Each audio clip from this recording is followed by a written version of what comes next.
প্রিয় অনিমেষ, কেমন আছো? ভাবছো এতগুলো বছর পর আমি কোথা থেকে? সেদিন তোমায় দেখলাম অনেকটা দূর থেকে, রাস্তা পার হবার সময়। গায়ে একটা হলুদ পাঞ্জাবি, হাতে বাজারের ব্যাগ, চোখে মোটা ফ্রেমের চশমা দেখলাম একটা। বেশ সংসারী লাগছিল তোমায়, তবুও চিনতে এতটুকু সময় লাগলো না জানো। শুধু বয়সের ছাপে একটু মুড়িয়ে গেছো, কিন্তু গালে সেই খোঁচা খোঁচা দাড়ি আর ঠোঁটের পাশে ছোট কালো তিল, সেই নেশা লাগানো ঘোলাটে চোখ, সবটা এক আছে। কেবল চুলে পাক ধরেছে খানিকটা। অনি, তোমার মনে পড়ে তুমি যখন বলতে চুল দাড়ি না কেটে তুমি রবীন্দ্রনাথ হবে? আমি কি রেগে যেতাম সেটা শুনে, মনে পড়ে? আমি শুধু ভাবি জীবনের এই 22টা বছর কিভাবে চলে গেল আমাদের দুজনের থেকে। সবই তো ঠিকই ছিল, হঠাৎ শেষ যেদিন তোমায় দেখলাম সেদিন এক বর্ষার সন্ধ্যা। রাস্তাটা মরিচ বাতি দিয়ে সাজানো ছিল। দুজনে মুখোমুখি দাঁড়িয়ে সেদিন সিদ্ধান্ত নিলাম আর একসাথে নয়। কতটা সহজে সেদিন এতটা কঠিন সিদ্ধান্ত আমরা নিয়ে নিলাম বলো অনিমেষ। সেই সন্ধ্যায় দুজন দুপাশে হেঁটে যাওয়ার সময় আমি খুব করে চাইছিলাম তুমি আমায় একটা বার আটকাও।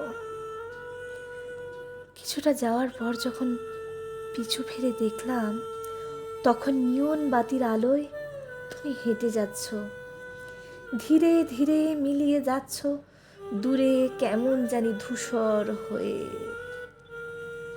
আকাশ ভেঙে খুব জোরে বৃষ্টি হচ্ছিল সে রাতে। আমি আমার উত্তরের ঘরটায় বসে তোমার ফোনের অপেক্ষায় ছিলাম। এভাবে রোজ আকাশ কালো করে রাত নামতো, আর আমি আমার ফোনের স্ক্রিনের দিকে তাকিয়ে থাকতাম সারাটা রাত। তারপর একদিন বুঝে নিলাম, না, বিধাতা আমাদের সংসারটা একসাথে লেখেননি। অনি, আমি 1000বার টের পেয়েছি দূরত্ব বাড়ানো সহজ, বিচ্ছেদ সহজ, জটিল ছিল শুধু তোমার শূন্যতাটা একেবারে মুছে ফেলা। অনিমেষ, খুব চেনা রাস্তায় দীর্ঘদিন পরে হাঁটলে এক ধরনের অনুভূতি হয়। সেদিন রাস্তা পার হবার সময় যখন তোমার মুখটা দেখলাম, মুহূর্তেই আমার সমস্ত অতীত মুখের সামনে ওলট পালট হয়ে গেল। সেদিন তোমায় একটু ছুঁয়ে দেখা হয়নি। 22টা বছর আমাদের এতটা দূরে সরিয়ে দিল কি করে অনিমেষ? মাঝে মাঝে ভীষণ ইচ্ছা হয় পুরাতনে ফিরে যাই, আবার গোধূলির সময় শহরের শেষ মাথায় বসে জ্যোৎস্নার আলো মাখি, তোমার মোটা ফ্রেমের চশমার নিচে যত্ন করে লুকিয়ে রাখা চোখের দিকে তাকিয়ে আমি আবার নেশাগ্রস্ত হই। আচ্ছা অনি, তোমার সেই বইয়ের নেশাটা এখনো আছে? তুমি ভালোবাসতে বুদ্ধদেব গুহ, আর আমি সমরেশ মজুমদার। সেই 18 কি 20 বছর বয়স তখন আমার। তারপরেই একদিন বসন্তের মতো জীবনে এলে তুমি। আমার এখন বয়স বেড়েছে অনি, মুখে কুচকানো চামড়া, চোখের নিচে কালো দাগ, তলপেটের মেদ, মাথায় কমে যাওয়া চুল, শরীরে রোগের বাসা প্রতি মুহূর্তে মনে করিয়ে দেয় আমি কতটা বুড়িয়ে গেছি বয়সের তুলনায়। সবাই আমায় সান্ত্বনা দেয়, কিন্তু আমার মন বলে আমি আর বেশি দিন নেই। অনিমেষ, মৃত্যুর দরজাটা খুব কাছ থেকে দেখছি জানো। এখন এক একটা দিন আমার কাছে কেবল স্রষ্টার উপহার। বিধাতার খেলা দেখো অনিমেষ। চলে যাওয়ার আগেই বোধ হয় তোমায় দেখিয়ে দিলেন তিনি।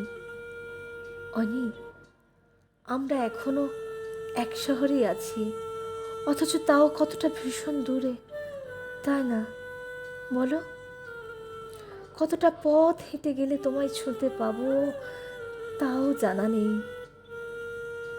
অনি, তুমি ভালো থেকো। আর যদি কোনোদিন পারো এসে একবার ছুঁয়ে দিও আমায়, হোক না সেই মুহূর্তে আমার শরীরটায় আর প্রাণ নেই। কতগুলো বছর তোমার মুখে মৃন্ময়ী ডাকতে শুনি না অনিমেষ। শখ করে দিয়েছিলে তুমি আমায় নামটা। অনি, আবার একটাবার ডাকবে আমায় সেই নাম ধরে? চোখ বোঝার আগে কেবল একটা বার এই ব্যস্ত শহরে কোনো এক ফিকে সন্ধ্যায় তোমার সেই পুরানো ঠিকানায় ফিরে আবার একটা বার, শুধু একটা বার। ইতি, তোমার মৃন্ময়ী।